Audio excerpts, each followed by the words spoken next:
in the 80s. Has it changed much? Yeah. I don't think I got off a beach road in the 80s. So we just got off Punnawhithi BTS station and we're walking down the road trying to find a 7-Eleven. We'll soon try to catch a taxi and it's just a short distance to Steve's place. After that we'll get on the car and head over to Pattaya.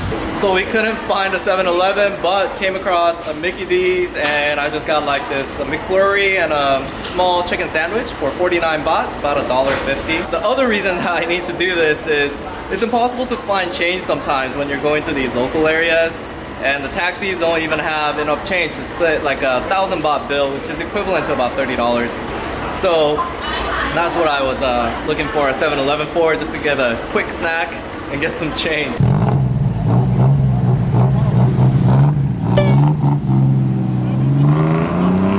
Okay, I have absolutely no idea what's going on, but we cannot catch a taxi for the life of me.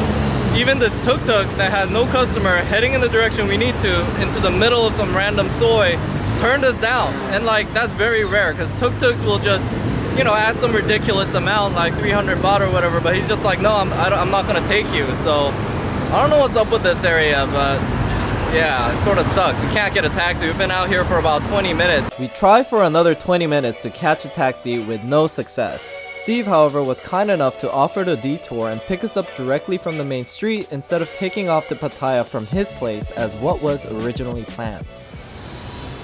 Our saviors arrived.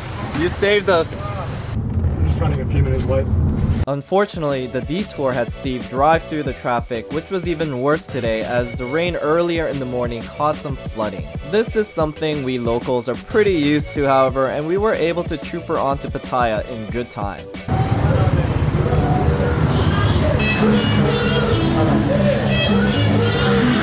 I gotta first introduce you guys. I haven't.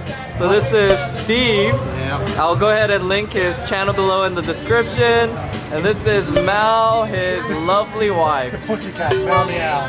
Meow meow. So we arrived a bit early before the main crowd started to show up, but this gave me a bit of time to check out the bar without the hustle and bustle of a special event to get an idea of how it is on a normal night. As the name states, the Hideaway Bar just seemed like a chill place for you and your buddies to get away from the hustle and bustle of the city and chit chat or banter over a decent selection of liquors at a reasonable price. And since we're all vloggers, guess what we talk about? Yep, it's just vloggers checking out each other's gear.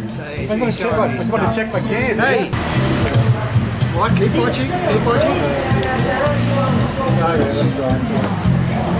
Ta-da! So we arrived a bit early, it seems. Nobody's here, so we're just chilling out until this cart lady pulls over and apparently her sausage rolls are to die for. I don't even know what it is. I'm gonna check it out. This one. Tomato, this one?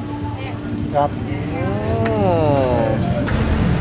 Number 1. 100 baht for this. I make, I sell. Thailand make. She's a good businesswoman, that's for sure. So sausage rolls and meat pies. Apparently this is an Aussie thing. I can't say this is worth the 100 baht we pay for it, but I was introduced to a novel idea, it satisfied my hunger, and this lady deserves the slight price gouge for hustling in a mobile cart to literally wheel and deal her Thailand-made meat pastries. Starting to get a bit busy here. A lot of vloggers. I don't know who they are, but if I find out, I will link them below.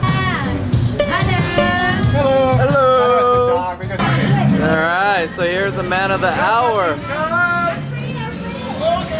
Kev-In-Thailand, I will link below. So an hour into discussing our vlogging equipments and chowing down on some sausage rolls, the cavalry rolls in. The main vlogger who hosts a meetup for all his viewers every Wednesday is Kevin, who runs his channel Kev-In-Thailand, with a royal following of viewers interested in Thailand and the Pattaya scene. Knowing he will be here every Wednesday, they can plan to come out and meet him if they are in town and talk to the guy they follow on YouTube that's convinced them to come out here in the first place. Kevin also has an arrangement with the bar and provides all the attendees with free food. I mean, what a novel idea. Anyways, now on a satisfied, full stomach, we get started with the more serious stuff. What the hell? Is this the one that you don't know you were gonna bump into? You know the guy who was your neighbor In the 80s. has he changed much? Yeah. I don't think I got off of Beach Road in the 80s. There probably wasn't a whole bunch more. How long were you in for? 10 days. The Navy ship. Navy ship pulled in. The rim is hot, so you gotta put it on your lip or you just gotta down it. Only way. You better send Buka. No, this is good. What is this? Yeah, I don't remember. This Italian stuff is good. It's like SoCo. I burned my lip. So now that I've had the first Sambuca shot of my life, thanks to my good old buddy Warren, and probably not the last of the night either at only $1.50, with our stomachs full and our minds happy, we start getting acquainted with everybody. Live Travel Asia. Live Travel Asia. Live Travel Asia. Woo! And so it's starting to get rowdy. People are showing up, having a great time, and it's only 8 o'clock. I don't know what's gonna happen like around 12. So I'll just Peace, buddy, Illinois. yeah, I'm just gonna have to make a statement right now because I don't know if I can make any more coherent statements throughout the night anymore. Okay, so at this point, I'll address the big elephant in the room, and that's how I stand out, being a relatively younger Asian American amongst a huge crowd of mostly English and Aussie gentlemen. And I'll be honest with you, I had my reservations and fears about fitting in with a crowd I've never associated with, but probably not for the reasons you're thinking.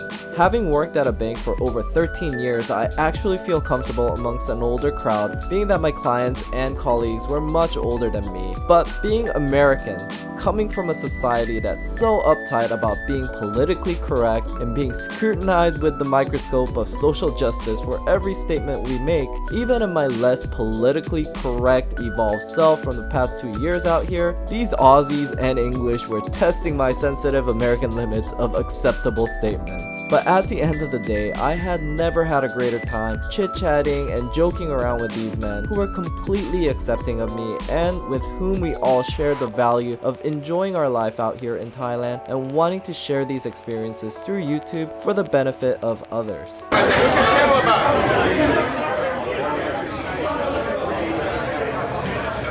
Night continues, just having a great time all around.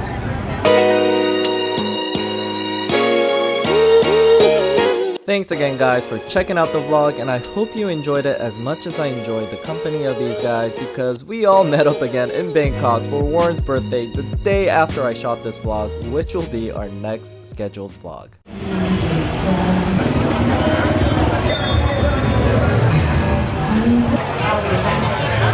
Sambuca! Our fourth one!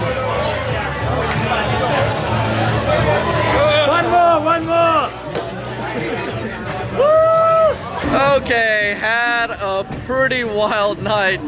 People are still pretty chill out here. Gonna now head back home. I don't really have much more to say, but please subscribe to the channel if you like it, and I would really appreciate any comments and likes. So until next week, I'll see you guys on Live Travel Asia. I hope you guys have an amazing time living and traveling from wherever you are.